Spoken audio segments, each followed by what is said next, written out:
The broadcast is now starting. All attendees are in listen-only mode. Good morning, everyone, and welcome to this addition to our series of webinar broadcasts presented by the Wyoming Women's Business Center. My name is Waldo Smith. I am the Director of Microlending and a business counselor here, and I will be your facilitator today. Our speaker is Kim Vincent. She is the co-founder and the COO for Local Crowd LLC, which is a crowdfunding entity helping communities and businesses across the state. Kim has worked extensively in both public and private organizations as a business counselor, as a CPA, as a business owner. She has an extensive history with QuickBooks, and so she's going to be answering some common questions that she gets from time to time. This webinar is being recorded and will be available on our YouTube channel. So once the recording is over, give us the rest of the day, and tomorrow you should be able to go back on YouTube, look up Wyoming Women in that program, and you can see the list of our webinars available. All participants are muted to minimize background noise. So if you have any questions, please put them in the question or the chat box, and I will be monitoring those and passing them on to Kim as we proceed. So with that, I am turning it over to Kim, and she will try to answer any questions you might have. Well, thank you very much for that wonderful introduction, Waldo. I've been affiliated with the Wyoming Women's Business Center since 2011. They're an awesome organization, and they really are located in Wyoming to help all businesses out there. We talk about the small businesses, and I think the real strength of the Women's Business Center are the micro enterprises and folks that are looking look for lending tools. It's a really important part of, I think, our economic development toolkit. So if you haven't had a chance to, work with some of the counselors there, it's a really great group of folks. I want to just throw out there that a lot of the information that I'm sharing today is based in the QuickBooks world, but it is going to point to some general practices in the accounting world. So I have used QuickBooks for quite a while. I do the Pro Advisor series, so I have access to a lot of the licenses and different softwares. And I'll say right up front that I really try to stick to the desktop versions of QuickBooks. The version that I'm going to be looking at today is a little more limiting because it is QuickBooks for Mac. I typically work on just a regular desktop computer, but this is the one that I have access to for the internet today. So I will be answering a lot of questions with QuickBooks in mind, but it doesn't mean that you can't go away and apply it to whatever software or process that you're using in your business. Just need to be able to advance the slides. So again, the Wyoming Women's Business Center, it's funded by a grant from this SBA, and it really focuses on women-owned businesses. They provide this business services, planning, counseling. They're there to help you answer questions. They create networking and educational opportunities such as this webinar, and I think the real competitive advantage of that organization is they do have access to capital. They have some loans available through USDA, they have loans available through SBA, and they have their own internal loan fund as well. So, and it doesn't have to be a woman-owned business specifically. They want to look for an emphasis on some of those marginalized individuals and that want an entrepreneurial opportunity, and they might not have the resources to make that happen. So Wyoming Women's Business Center, my thing doesn't want to advance. And as Waldo said, there have been a series of accounting topics that we've met regularly on over the last year, and we start with the fact that everybody on the call is super time challenged, and you're running your business, you're talking to customers, you're providing customer support, and now we're asking you to get a better handle on the financial piece, because I really believe the financial management is such an important part of what you do. You want to be able to go in and understand what's going on in your business. And so in the past, we've talked about, which part of that process do you actively participating in? Are you doing the bookkeeping? Are you delegating the bookkeeping to somebody else?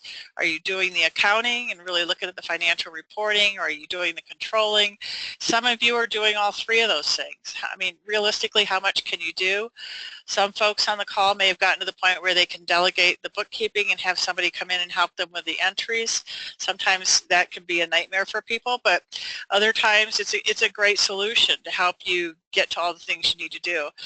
And at the end of the day, it really is about you understanding and being able to, condense your whole business model into a few key metrics. How much do you need to sell a day to break even? How much do you need to sell a day to be able to pay yourself what you want to pay yourself? How many employees do you need to have, or do you need to have employees? Can you do some of it with subcontractors? So it all comes back to looking at the numbers, understanding the numbers, and then comparing them to what you had set up for your key metrics. The really key operating metrics for your business are really important. And if that's something you'd like to explore in a little more depth, that's something that can come through our counseling time with you. So what are the best practices? And again, these are all things you can go back and look at in the recording, but it gets you to the point where we're at today and what we're going to be talking about. Because I really believe in the power of any kind of accounting software to keep you current what's going on with your business.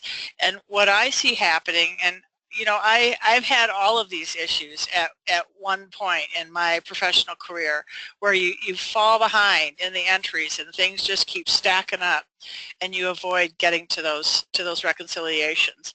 I hate to see people wait till the end of the year. I've had a lot of clients wait till the end of the year, and that's not something I would advise you to do. I think you want to be able to go in, look at everything monthly. I've seen clients that'll add employees way before their time, and they'll delegate things to employees, and they kind of lose a handle on what's going on in the business, and it really increases your payroll burden by adding folks that aren't really contributing to the bottom line.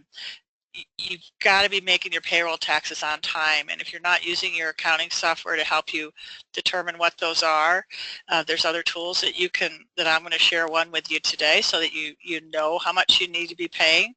You're not using your reports as management tools. Again, that's where we're going in regularly. We're pulling the financials, we're looking at the income statement, we're looking at kind of the margins in our income statement, and we're looking at the percentage of our credit card fees as a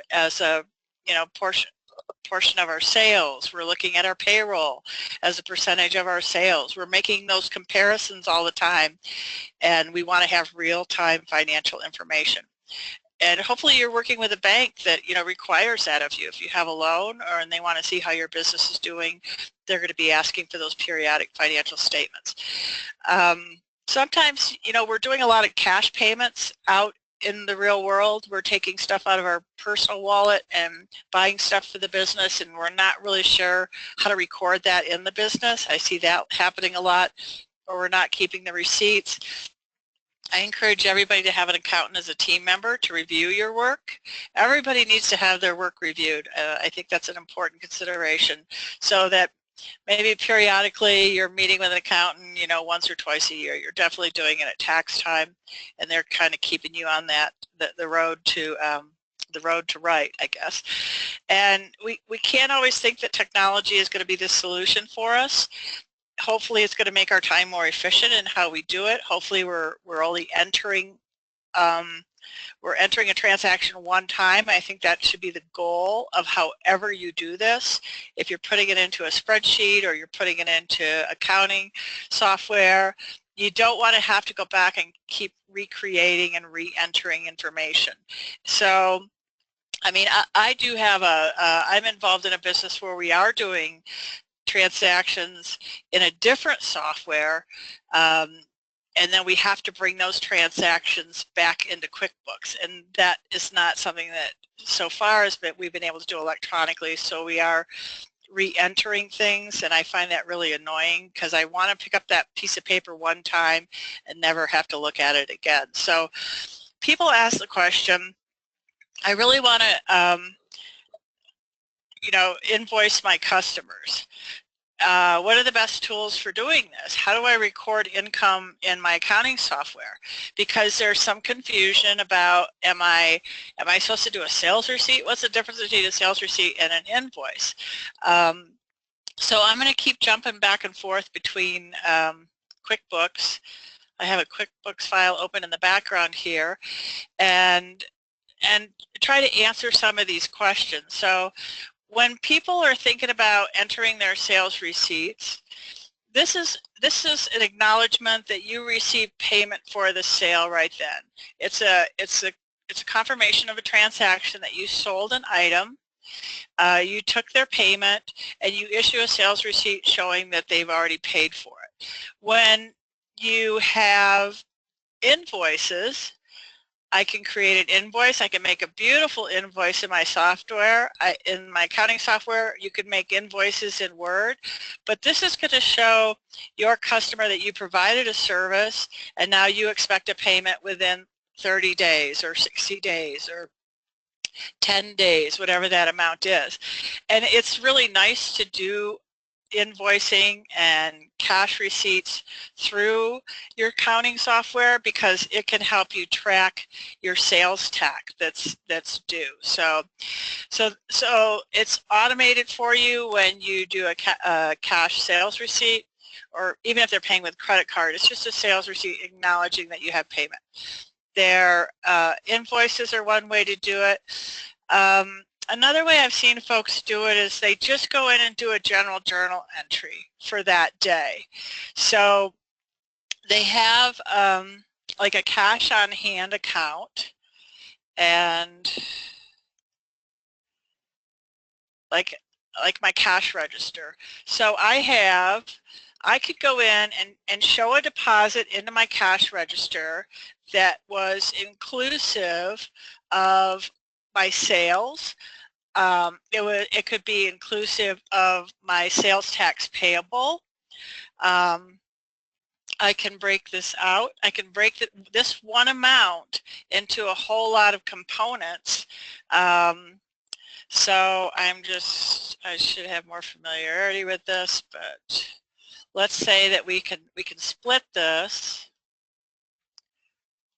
which I usually can do when I have a split screen. Hold on here. Okay. So I could go into this and show that I have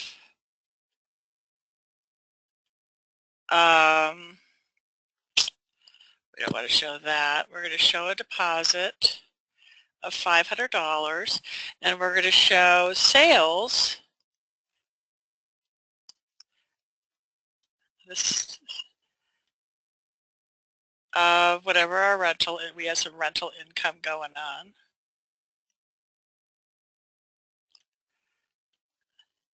That would be $500. And then, or let's say it was like $400. I could have discounts. I could have provided a discount on that sale.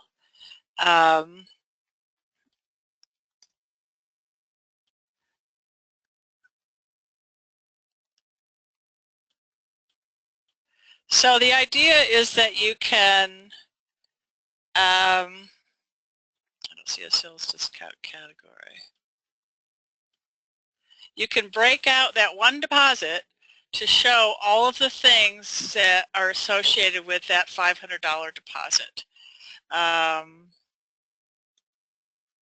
don't like doing this live. So the point is that there are a lot of different ways to enter the information. So I have a customer that runs they take their Z report out of their cash register, and their Z report will show sales by the different departments. It'll show the sales tax that they collected. It'll show the net amount that they have added to their cash drawer.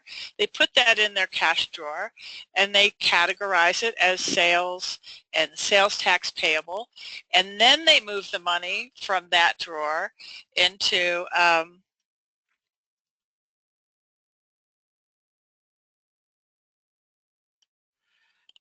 their, and they could do it right here in the sales receipt. They can move the money from that drawer. They make a transfer. Like if I have credit card payments that are going into the bank, I can transfer out of my cash drawer, and I can recognize whatever credit card payments are going to be deposited in a couple of days.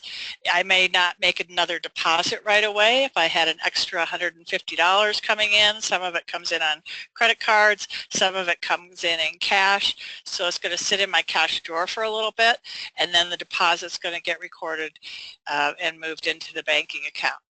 So what happens when, I'm going to go back up to that cash drawer. What happens when I'm spending a lot of cash as an owner? I'm putting personal, opening up my wallet and I'm buying supplies for the business. Hold on just a sec. How do I record that? Get out of this.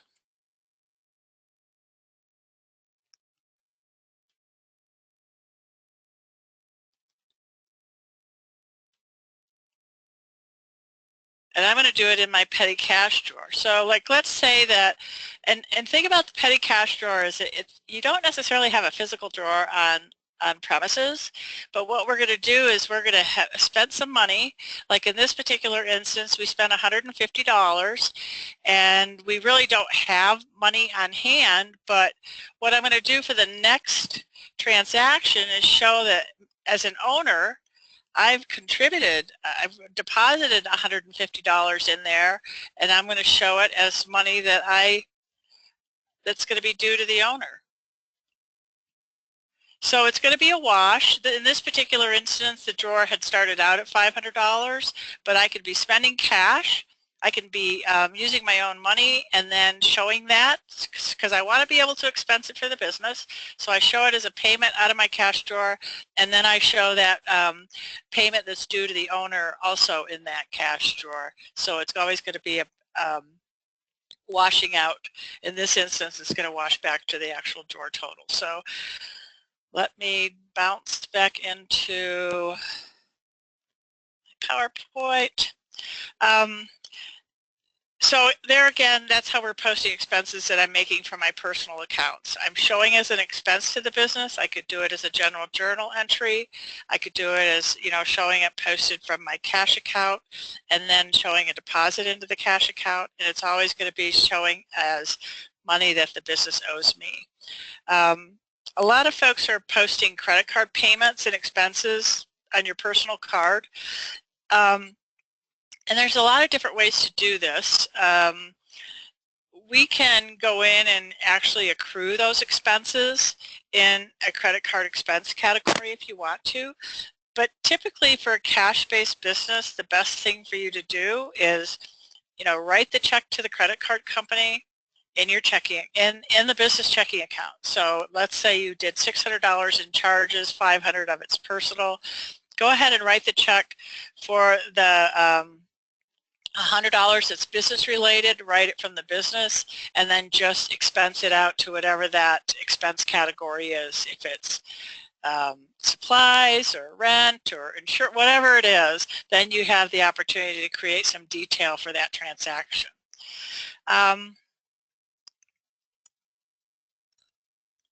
Okay, so there's cash transactions that are going on that you really want to recoup and report.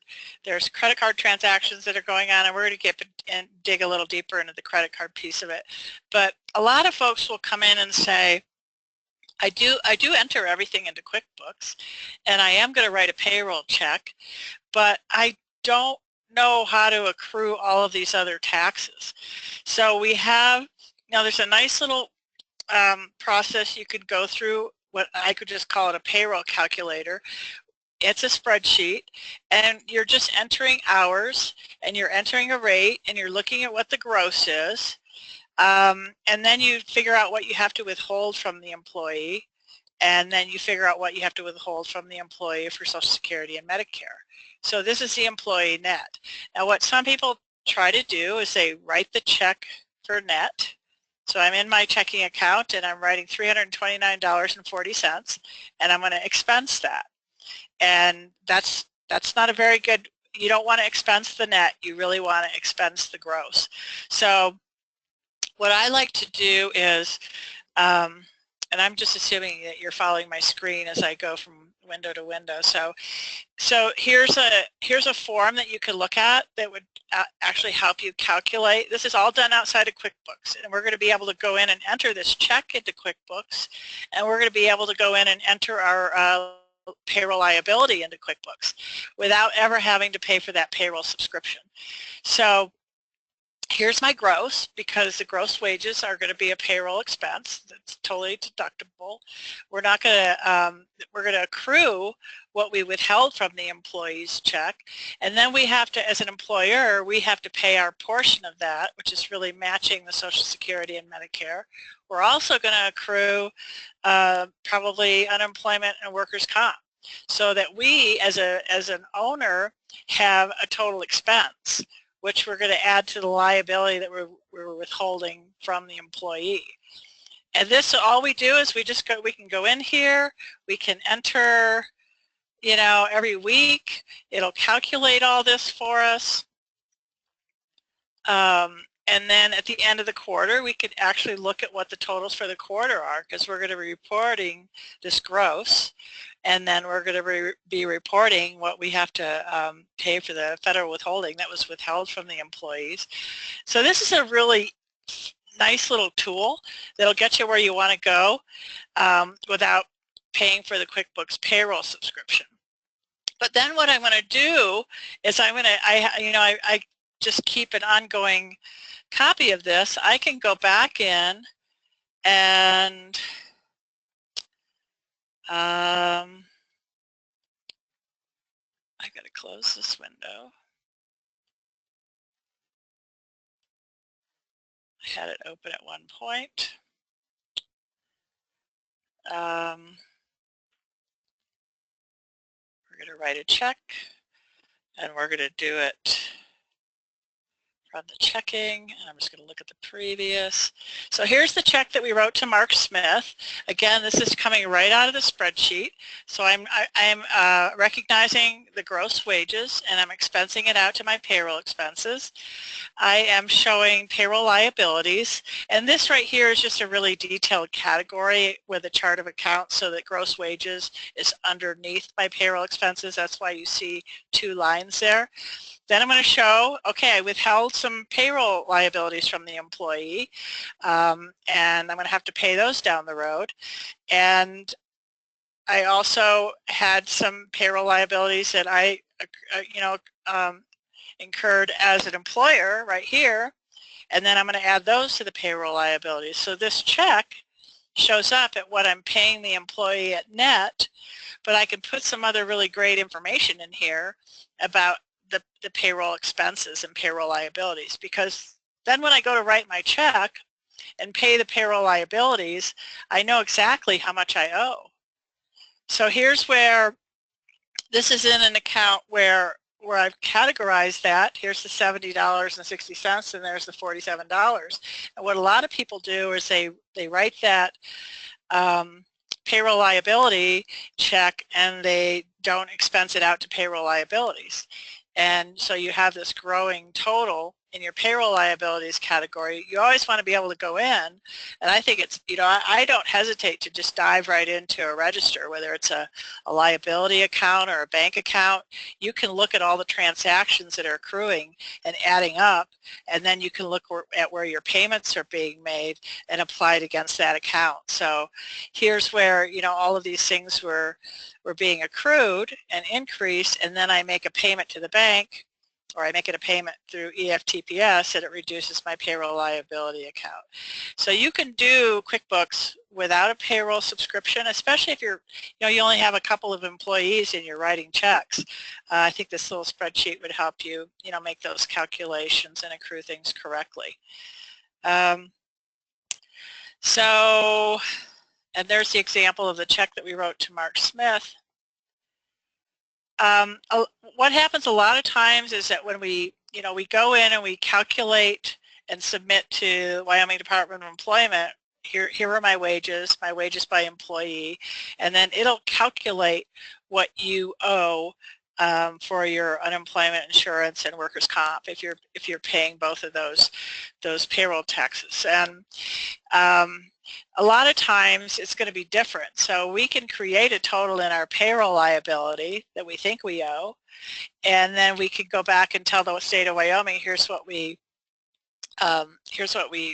paid in wages. Now what do we owe? They'll tell you what the amount is, and you always want to go back and make sure that your QuickBooks or your accounting software ties to that liability. What do I owe? And if it's a couple cents off, it's really easy to make adjustments in QuickBooks. If you have a payroll subscription, you could go into payroll liabilities and make an adjustment, and you want to just date it back to that quarter that you're adjusting, whether it's a few pennies or it could be hundreds of dollars. And what that does is allow you to recognize that expense in the quarter that you're posting it. So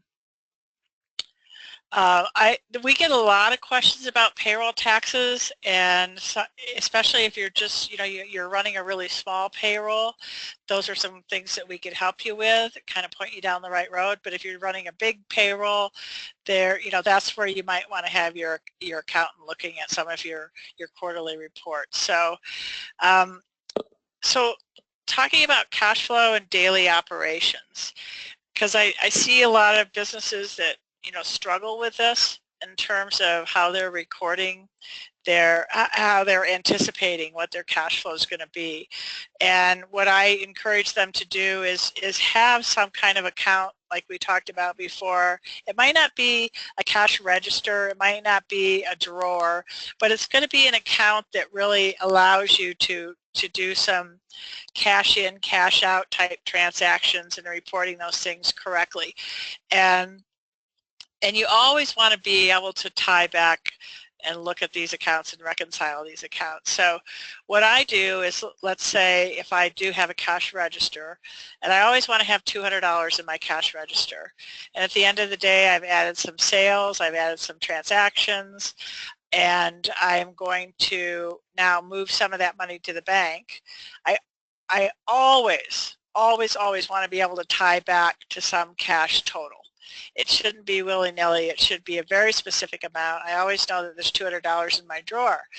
Now, what happens is, let's say we have $200 as kind of a running total. This is, if I have a retail business, I have a cash register on site, and I am going to be, taking in money. And at the end of the day, I move my deposits into the bank, and I look in QuickBooks, and QuickBooks tells me that, oh wait, you really now have $225 in your drawer. And I look at my drawer and I say, well, no, I really have $200. So we've done something wrong in that we've over-reported our income, which we don't want to do.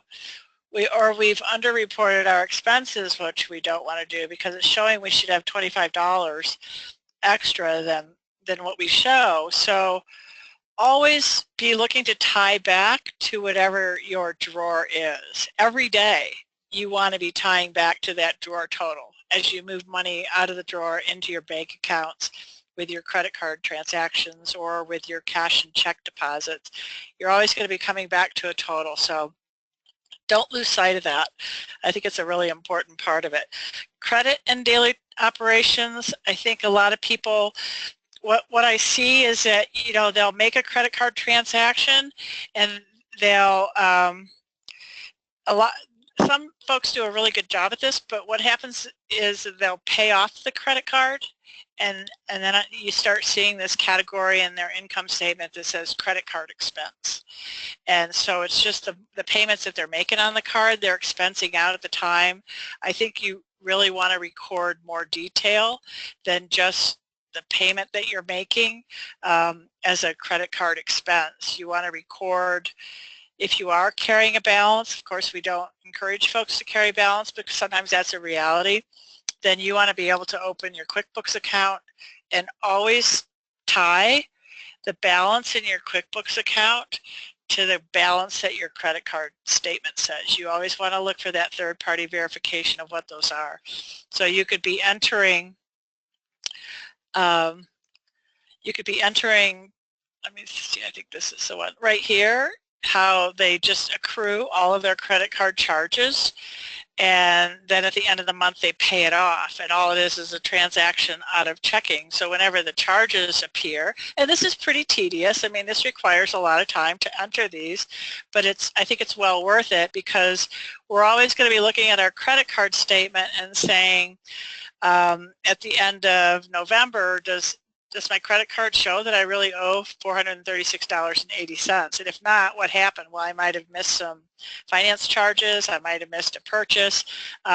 You always want to be tying to that number. You always want to be looking at what you might have missed and what needs to be added to help you be, you just want to be super accurate in reporting those expenses. And how often do you reconcile these accounts?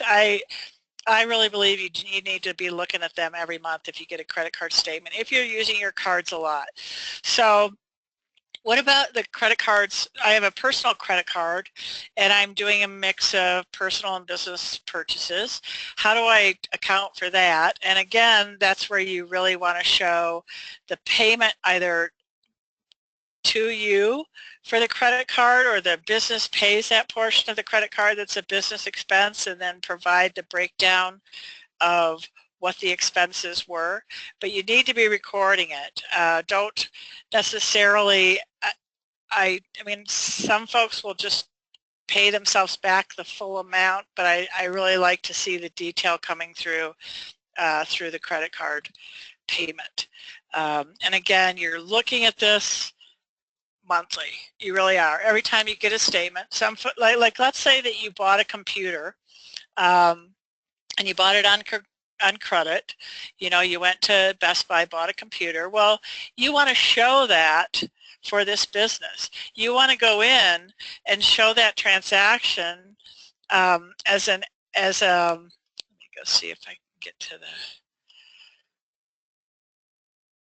you want to show that transaction as a purchase. We have an asset we're going to create for the business, and now I have a liability. So you put the credit card charge in there. If it's a $300, $400 charge, it's going to show up as a liability on your balance sheet. And then as you make those payments, the payments go against the liability. You're not expensing out the computer every time you make a payment. The payments are just excuse me, reducing what I owe on that credit card for that purchase. And I've had the opportunity to add the asset to my business, which is a good thing. We like that. And then at the same time, I show that I still have to pay for it. So there's a lot of different ways you can report your credit card expenses, but just make sure that as you report it, you know, you're showing the detail of what the transaction was, and not just showing it as a credit card expense. So how do I tell if there's, you know, mistakes? So we all make mistakes. There's going to be some really easy mistakes to fix if we've just miscategorized things. And I think it's really easy to correct them once I identify them. But when I'm looking at my profit and loss statement, I'm going to go in and I'm just going to pull a report. I'm going to have enough information to really know what my margins are. So first of all, if I see anything that's showing up red, or are negative in an income category, there's a possibility that I made a mistake in that entry. And the really cool thing is I can just click on it, I can dive into it, I can see what it was and see why it might be showing up in the wrong place. Okay, this is just got a menu bar that's cropping up in the wrong place. Go back to the profit loss. If I have an expense that's showing up as negative, which means it's thinking that all of your expenses are going to be positive, then I've recorded something as income in an expense category. Or maybe it was a refund. Maybe I did get a refund, in which case I would have a negative expense. But right away, when I look at this spreadsheet, and you can go in and fine-tune this so that your spreadsheet would show up, so that this P&L would show up with percentages. I know that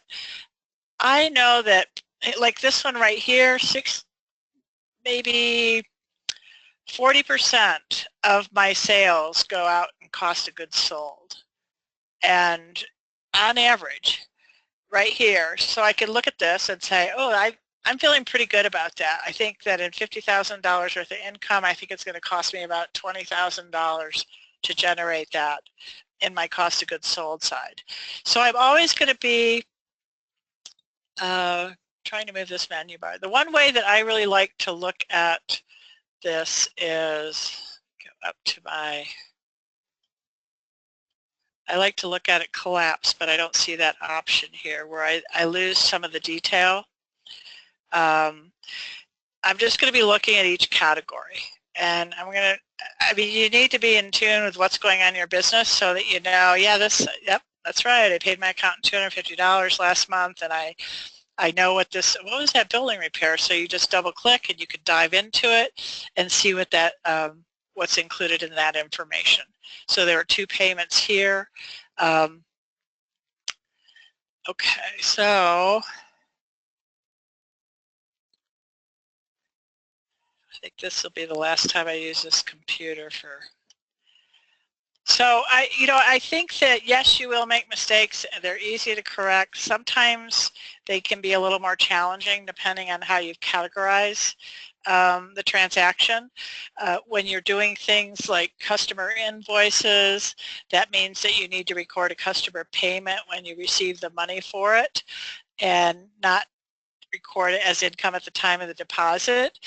Those things might be a little more challenging, but everything could really be corrected or fixed if it comes down to that. So QuickBooks has very specific ideas about if you're writing a check, then a check needs to be, it's going to be something that a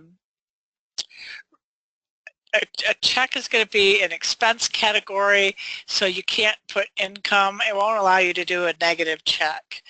And it won't allow you to do, it has certain rules in terms of how it's viewing the accounting process, and if you do something that's outside of that set of rules, then it'll come back and it won't let you do that. Sometimes it gets harder to clean up the accounts depending on how you originally made the entry. So if you're doing invoices, it's always going to be looking for a customer that you're issuing the invoice to. If you're doing deposits, it's always going to be looking for payments that are tied to the deposit. So it's thought through the process pretty well. Monthly reports, and I think this can be everybody's challenge, but there are some very basic things that you could do, and I encourage a lot of people to go into this process with a budget in mind. So you're looking at 2017 and you have a sales goal in mind. We hope to do $100,000 in sales over the course of the next 12 months. I think that I'm going to have about $20,000 in supporting payroll to do that. So you're going to set up some actual budget numbers, and the way you could do that is you could look at the previous year, see what those relationships are between the payroll and your sales and your insurance costs and your credit card fees, all of those different elements in your business model that have a cost. I think you can project those out based on what you think your sales are going to be. And it's very possible to put that into QuickBooks, and you can do it as a budget. I like to look at, you could do it right here. There's a thing called budgets. So you can go in ahead of time and enter your budget. And you could just go in and enter it based on the previous year. But as the year's going on, you always want to be able to come back and say, I want to look at my budget versus actual. I want to see how I did. Here's my budget, profit and loss, because you want to know, okay, there's the collapse. So you want to know at the end of the day, here's my January budget at $38,000. Oh man, my sales are only $25,000. And you know, my net income is projected to be 10. Wow, I'm $6,300 off. You don't want to be waiting until April, May, June to see these numbers. You want to know ahead of time, what do I need to do? I mean, what was the difference between, I anticipated, you know, 38,000 in January. Well, maybe the economy took a hit early in the year. Sales are a little bit low, but I think I'm going to be able to get back on track and recover once I get further into the quarter. So really, this is a really important comparison for you to look at what you budgeted versus, wow, my insurance is, you know, twice as much as it should be, or my payroll expenses are way high. I also like to compare to the previous year. I think that's a really good thing to do, is to be thinking about how your sales are tracking with your previous year sales, because you've got to be making adjustments as you go. And if you're not in there making your entries in whatever system you're using, whether it's a spreadsheet or if you're just using your checking account and reconciling your checking account to create the profit and loss for your business, which is a valid way to do most of it, you want to, it has to be real time. And I know that that's going to be a challenge because we're all time challenged, but at the same time, when you recognize the value of doing this, I think you can make it a priority to spend some time, real time, doing it. You know, you're putting a lot of effort into creating this business, growing your business, and you have to invest a lot into it. You want to be able to see right away what the results of that effort were. Am I tracking 10% above last year? Am I tracking 20%? What am I doing differently that's, you know, creating that gain? Because you always want to tie it back to, you always want to tie your efforts back to the numbers. And I think to have the real-time financial management is going to be the key, because you are the best person to do it, to understand what's going on and jumping into it. But it does take time, and I think everybody can appreciate that. And I really encourage people to get an accountant on their team. If you only use them as an advisor, periodically meeting with them once or twice a year, it's important that they know what your plans are for the business, that they can help you strategize if you need to make equipment, you know, investment, or if you're going to start hiring employees and you're going to do a payroll, they can help you through that process as well. So I was just intending to share some of the common questions that I've heard over the last year when people call up and say, hey, I'm trying to do this and I'm not sure how to make it happen. And so if you have questions, we'd be happy to take whatever questions you have.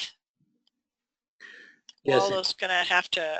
If you have any questions, please type them either in the chat box or in the question box on your menu, and I will pass them on. Okay.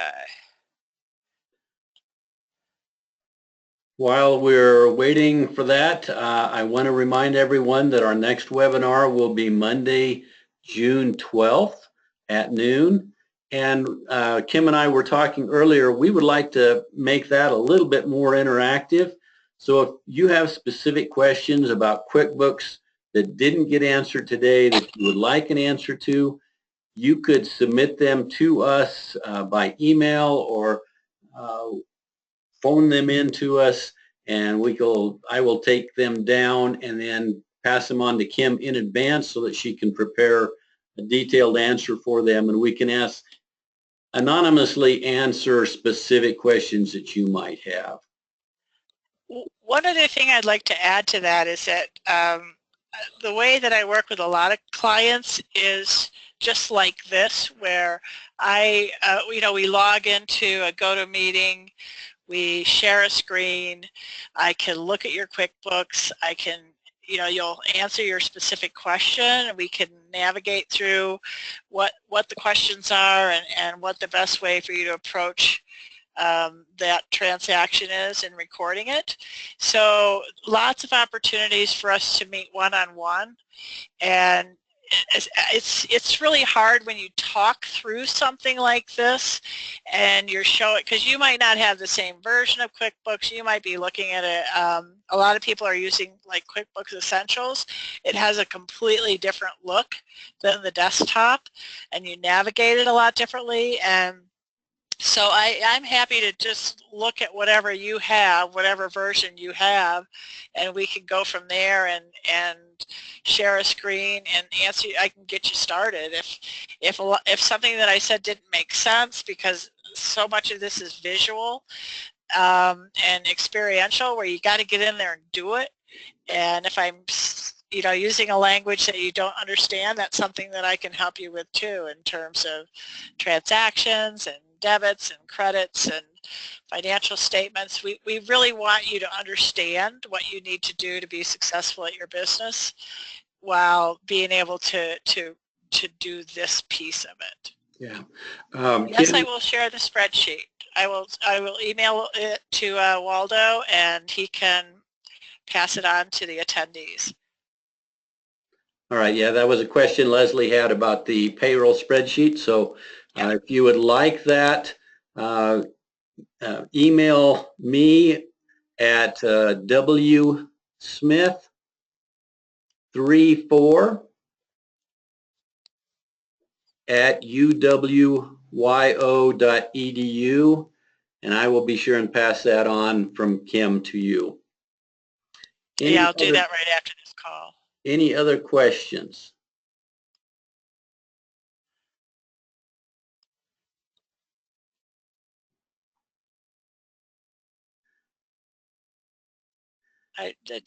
Boy, that's some silence there. If you have ideas for future, especially when it comes to the accounting and the financial stuff, if you have specific questions that relate to your business, we can. We're always looking for ideas and feedback on improving our training tools. So don't hesitate to shout out and say, hey, could you do it differently next time, or could you maybe cover this type of information? We'd love to hear from you.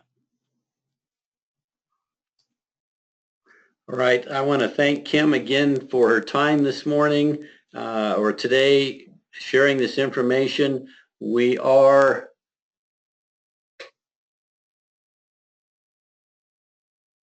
all right. Leslie put in that it may be hard for people to find the chat screen. It is on your menu bar. There's a chat screen. There is also a question, or you can raise your hand. Click on raise your hand, and I can unmute your microphone and let you talk too. My email address again is wsmith, WSMITH, the numbers 34, and then it is at uwyo.edu.